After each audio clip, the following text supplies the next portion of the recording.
what you see behind me is going to be where the sawmill goes, where all my logs are going to go for now, and hopefully solar kiln probably. This would be a good spot for it because it does face south. I have to get some of this prepped and ready to go for the truck and the trailer that are coming. Hey everyone, welcome back to the channel. Alright, let's get the obvious question out of the way. So why a sawmill? There are a lot of factors in that decision, and I'll take you through what I think all of them are, and in no particular order. But had you told me we would be going down this route when we moved here, I would have thought you were crazy. So let's dive into the reasons why we got a sawmill. One of the first considerations was the barn. So when we started the channel and started to think through what we wanted to do with the barn, at the time we were pretty sold on the fact that we wanted to restore it. So the ability to replace those big beams on our own sounded very appealing. What better way to do that than with a sawmill on our own property? Another really easy reason to explain how we got here is very simple. I love wood and I love woodworking. I am a full-time shop teacher, and the reason I got into it in the first place was because I loved working with wood. And just like with any passion, as I traveled down that rabbit hole, I wanted to know more and more about the source of the material I was working with. That led to lots of reading and, of course, hours of YouTube videos. And so the chance to really explore and get my hands dirty presented itself, and I took it. Another reason is that I love the idea of getting closer to being independent. With a sawmill, we can make our own lumber, and in turn build our own buildings, structures, furniture, whatever else is needed around here. And that sounds exciting to me. But as with any attempt to become more independent, it comes with a cost. Not only money, but a lot of hard work.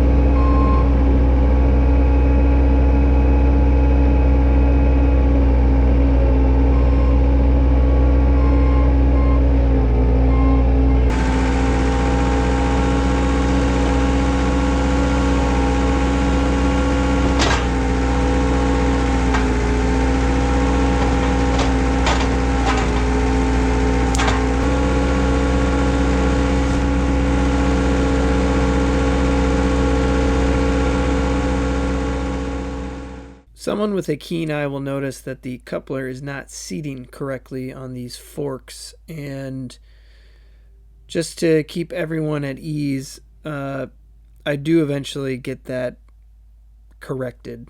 So in the next scene, you'll see me lifting a log. It's all good.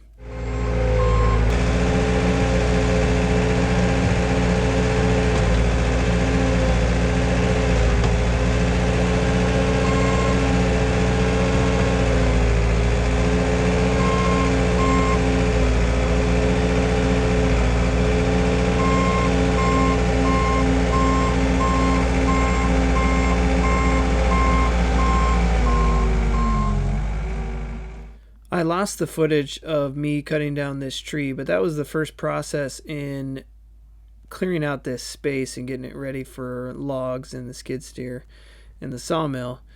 I don't know what species that is, but my guess is a box elder of some kind.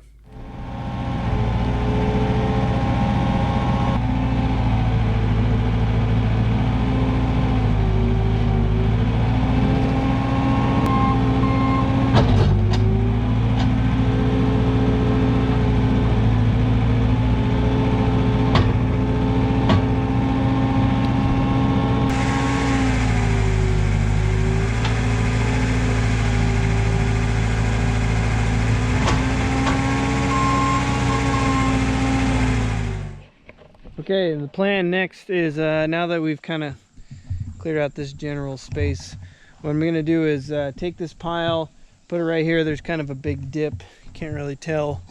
There's a big dip right here in the ground. I'm just going to try and cover that up. This right here is a big giant mound of sand, and it's really fine sand.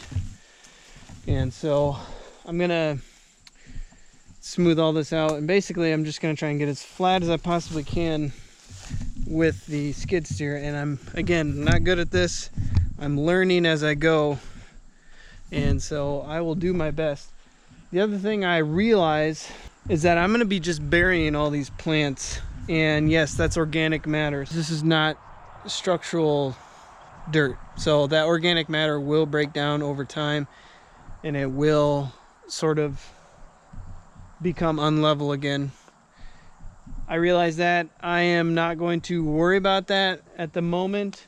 I'm just kind of generally just trying to get this clear for all the logs. The place that the sawmill's going will have more gravel. That'll be right here, and then I'll put up a structure as well to kind of shelter it. Do what I can with what I've got right now. That's the plan anyway, and you know, I may come to regret it, I may not, we'll see. So, all right, here we go.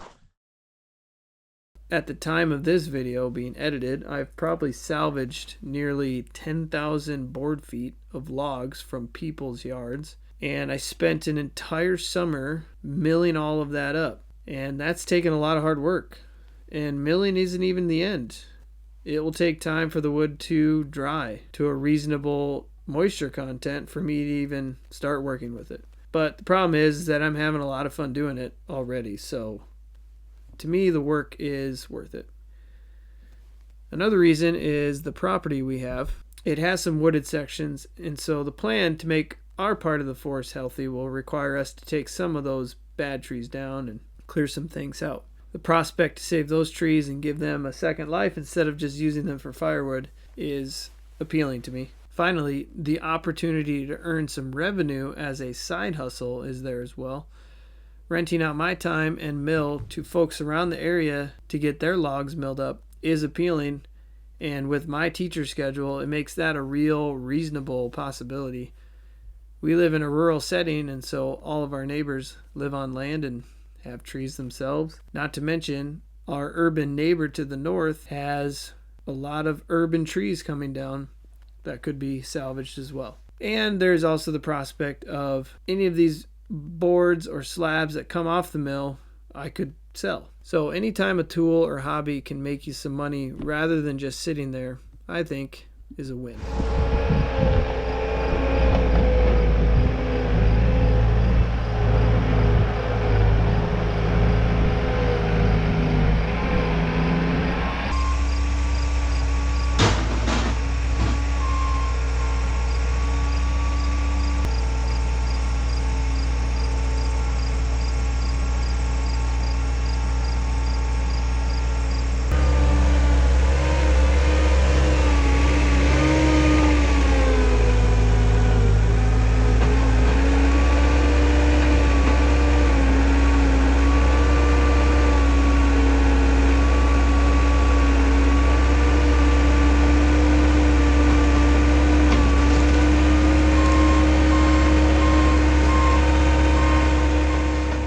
It's funny because even before I got the sawmill officially, word had kind of gotten out, and this was my first salvaged log.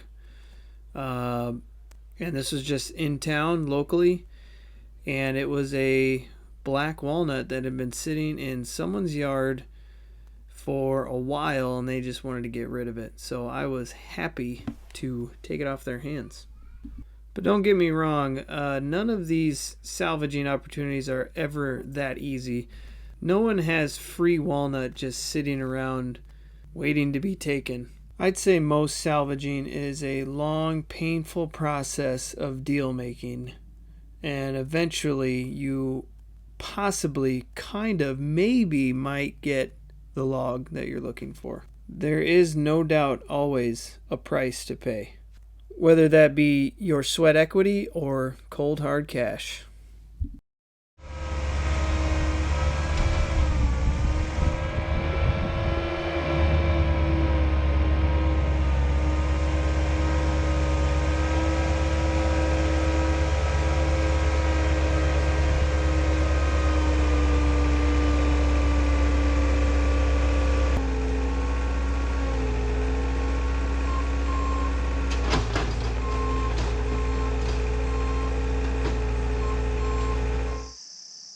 Okay, so what we have so far is I've cleared more to the east here, and there was a giant pile of sand here, and so I've been trying to spread that out. And a couple problems I'm running into is it's not well compacted, and so it's really easy to almost get stuck with the skid steer. What you've been seeing in the video is a lot of going back and forth over and over and over. So I'm hoping that this heavy machine does some compacting for me. Well, wouldn't you know it, I got stuck. It was clearly just way too much sand and not enough compacted dirt. And so what I ended up doing actually was clearing out all of the rest of that sand, and it ended up being a really surprising amount. And I brought it over to the other side of the property. What I'm doing here is just trying to dig things out, get under the wheels as best I could. I threw a bunch of stuff under there, and you'll see that here in a little bit. But it was quite the endeavor, and I had to rock the skid steer back and forth just to try and get it out. I'm telling you right now, that was not fun. You can see there I stuck a bunch of stuff under the wheels, basically. And what had happened was the hard packed dirt right there, there was nothing but sand on where the wheels were, and then dirt in the middle. And so I sunk down, and then that dirt compacted. And so the wheels were basically spinning freely, sitting on top of that thing. That sucked. And lesson learned. It's just one of those things. It was painful to go through. I sat there and scratched my head for a while just trying to figure out what to do. But in the end, I did get it out. And in the end, I got all the sand out. But chalk it up to another learning experience while living on this property.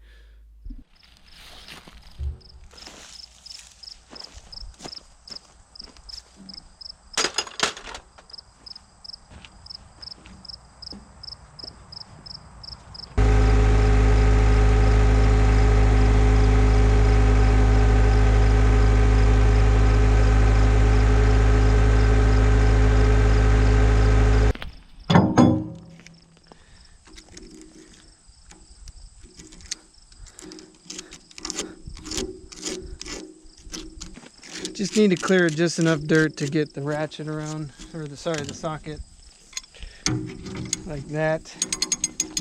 And here we go.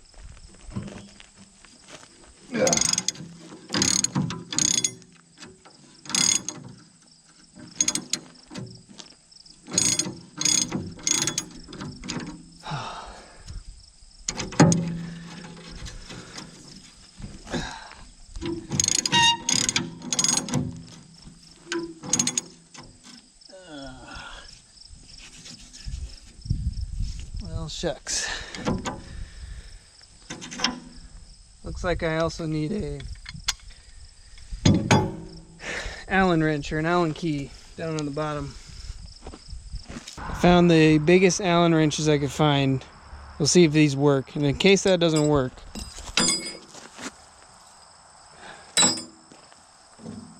I'll see if I can just hold on to it with these channel locks. Not sure how successful that would be, but I'm hoping these will be enough.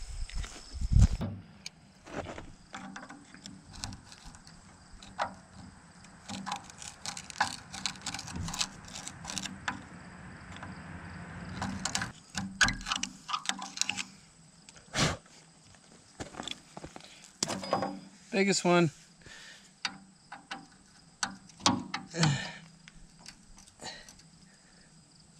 That's it.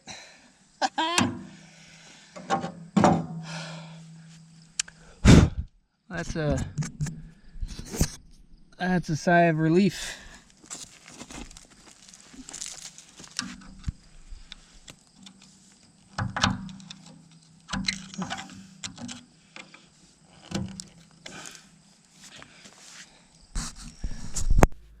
I always feel pretty lucky when I guess correctly on the first time. So what I'm doing here is I have decided to take the teeth off of the bucket because I've got a couple of gravel loads coming and I want to be able to smooth everything out nicely. And with the teeth off, that'll help me get that nice smooth edge. And another thing, I don't want the hydraulics to be stressed while I'm doing this, so that's why I put the bucket on top of that drum.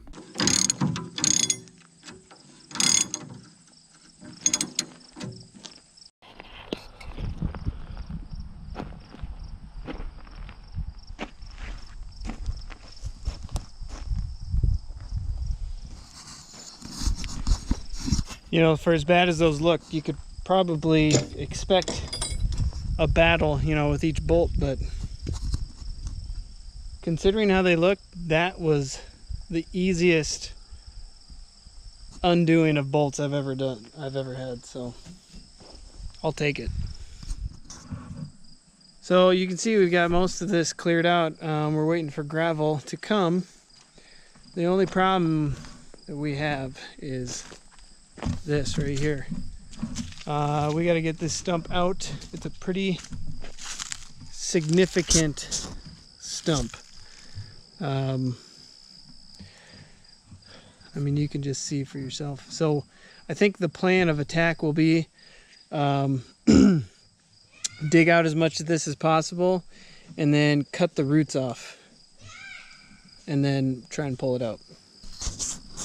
Yeah, son. What's up? Hello.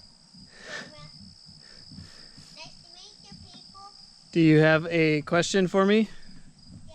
What is it? We found a bird wing. Yeah, I know.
I've seen people do this before where they kind of use the bucket to feather out the gravel. So there's my best attempt at that technique. For the gravel, I went with a local guy that I found through a contractor I used to work for. And he recommended that I put I think number 4 base down. And that's just the bigger rock that'll really set up a good base for my next round of gravel, which I have yet to do, and we'll do a future video on that one.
it's been really fun cleaning up this part of the property and getting it ready for the sawmill. In future episodes, we'll talk about what exactly the kind of sawmill I'm getting. We'll go into all that detail. But for now, we'll just leave it here. And if you've made it this far in the video, congratulations for enduring my editing skills and my narration. You earn a special reward in my book. But if you find any of this valuable, do me a favor and hit the subscribe and the like button, and maybe share this with somebody. That would go a long ways. Appreciate you all. See ya on the next one.